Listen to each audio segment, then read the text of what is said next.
काश यशोधरा जैसा व्यक्तित्व सबका होता। और वो आधी रात को पत्नी और बेटे को सोता हुआ छोड़ के चले गए।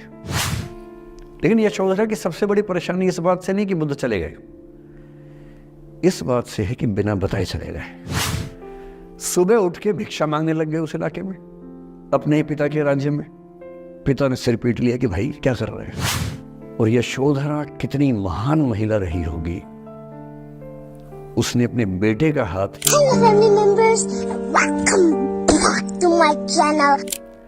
हमेशा दूसरे के पर्सपेक्टिव से भी सोच के देखिए कि उसको ऐसा क्यों करना पड़ा। क्या पता कोई मजबूरी हो, कभी कभी होती है। मैं बुद्ध की मजबूरी सोच के परेशान होता हूँ कई बार, और फिर मैं सोचता हूँ कि काश यशोधरा जैसा व्यक्तित्व सबका होता। बुद्ध की रियल कहानी क्या है शायद किसी को नहीं पता। मैं जिस कहानी की बात कर रहा हूँ, मैथिली शरण गुप्त नाम के एक बड़े प्रसिद्ध कवि ने यशोधरा नाम की पुस्तक में वो कहानी लिखी है, भूमिका में जिक्र किया। बुद्ध बचपन से ही थोड़े से वैरागी किस्म के व्यक्ति थे। उनकी कुंडली देख के एक ज्योतिषी ने बताया भी था। माता पिता बहुत परेशान थे, शुद्धोदन उनके पिता का नाम था। माता पिता ने बहुत कोशिश की कि इस बच्चे का मन विरक्त न हो। अच्छा महल बनवाया, सारी सुविधाएं दी। जैसे ही बुद्ध थोड़े से किशोरावस्था में आए, उस समय की दुनिया की सबसे खूबसूरत महिला से, लड़की से, यशोधरा से उसकी शादी करवा दी। यशोधरा के पिता ने काफ़ी एग्ज़ाम लिए बुद्ध जी के, वो सारे एग्ज़ाम में पास हुए, तब जाके शादी हुई। ऐसे नहीं हुई, शादी हुई। तो बुद्ध भी ठीक था, रमे रहे उस जीवन में। बेटा हुआ उनका राहुल। अब बुद्ध की विरक्ति का भाव बढ़ता जा रहा था। 29 साल की उम्र के आसपास ऐसा हुआ कि उन्होंने एक मृत व्यक्ति को देख लिया, एक बूढ़े को देखा, एक भिखारी को देखा, एक बीमार को देखा। विरक्त हो गए और उनका मन हुआ घर छोड़ दूं, ज्ञान की खोज में चला जाऊं।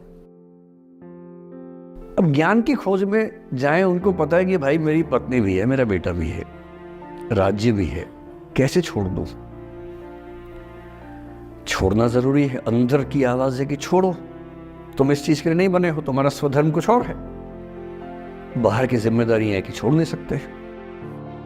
मैं अनुमान करता हूं कि बुद्ध ने शायद अपने पिताजी से कहा हो कभी कि पिताजी मैं बहुत परेशान हूं, छोड़ना चाहता हूं। तो पिता ने समझा बुझा के मना किया होगा कि बेटा शोभा नहीं देता, ऐसा मत करो। हो सकता है पत्नी से भी बात की हो, पत्नी ने भी कहा हो कि ये क्या बात हुई, हम सबका जीवन तुम पे टिका है, बच्चा अभी बिस्तर से भी नहीं उतरा है, अभी तो चलना भी नहीं शुरू किया है, तुम ऐसी बात कर रहे हो। इसका जिक्र नहीं मिलता इतिहास में कि ये बात हुई कि नहीं हुई। और एक दिन बुद्ध ने तय किया और वो आधी रात को पत्नी और बेटे को सोता हुआ छोड़ के चले गए। इसको बौद्ध परंपरा में महाभिनिष्क्रमण कहते हैं, बुद्ध का अपने घर से निकल जाना। अब बुद्ध चले गए, लेकिन मैथिली शरण गुप्त यशोधरा के पर्सपेक्टिव से बुद्ध को देख रहे हैं। यशोधरा बहुत परेशान है, भाई पति चला गया है, बच्चे का पिता चला गया, मजाक थोड़ना है। राजा परेशान है कि उनका उत्तराधिकारी चला गया है। यशोधरा इतनी परेशान है, बहुत लंबे समय तक छंद आते रहते हैं कि वो कितनी बेचैन है, कितनी परेशान है। लेकिन यशोधरा की सबसे बड़ी परेशानी इस बात से नहीं कि बुद्ध चले गए, इस बात से है कि बिना बताए चले गए, भरोसा नहीं किया। और वो अपनी सहेली से कहती है, सिद्धि हेतु स्वामी गए, यह गौरव की बात। मुझे गर्व है कि मेरा पति इतने महान काम के लिए गया है। सिद्धि हेतु स्वामी गए, यह गौरव की बात, पर चोरी चोरी गए, यही बड़ा व्याघात। सखी सखी वो मुझसे कहकर जाते, कह तो क्या वो मुझको अपनी पथ बाधा ही पाते। क्या मैं रास्ता रोकती उनका? उसके मन में ये मलाल है कि बिना बताए चले गए। वो इस भाव को लेट गो नहीं कर पा रही है, परेशान है। फिर बुद्ध को ज्ञान मिला 6 साल की तपस्या के बाद, बोधगया में बोधि वृक्ष के नीचे ज्ञान मिला। बात फैल गई। जो 5 शिष्य बुद्ध को छोड़ के भाग गए थे उनके बुरे वक्त में, उन्हीं 5 को बुद्ध ने सबसे पहले ज्ञान दिया सारनाथ में, जिसको धर्म चक्र प्रवर्तन कहते हैं। बुद्ध की ख्याति बढ़ने लगी। शुद्धोदन ने बुद्ध के पास, अपने बेटे के पास कई लोगों को भेजा ये कहने के लिए कि भाई यहां भी तो आओ, हमसे भी तो मिलो। बुद्ध का ऐसा प्रताप था कि जो उनके पास जाता वो बुद्धम शरणम गच्छामि हो जाता, वापस ही नहीं आता। तो फिर शुद्धोधन ने बुद्ध के बचपन के एक दोस्त को ये कह के भेजा, भैया मैं जानता हूं तुम वापस नहीं आओगे, पर प्रभावित होने से पहले बोल देना कि पापा याद कर रहे थे। तो वो गया, उससे वायदा निभाया, हो तो गया, बुद्ध के संग में दीक्षित हो गया, पर वायदा निभा दिया। तो बुद्ध ने कहा जरूर जाऊंगा, पिताजी की आज्ञा है तो जाऊंगा ही जाऊंगा।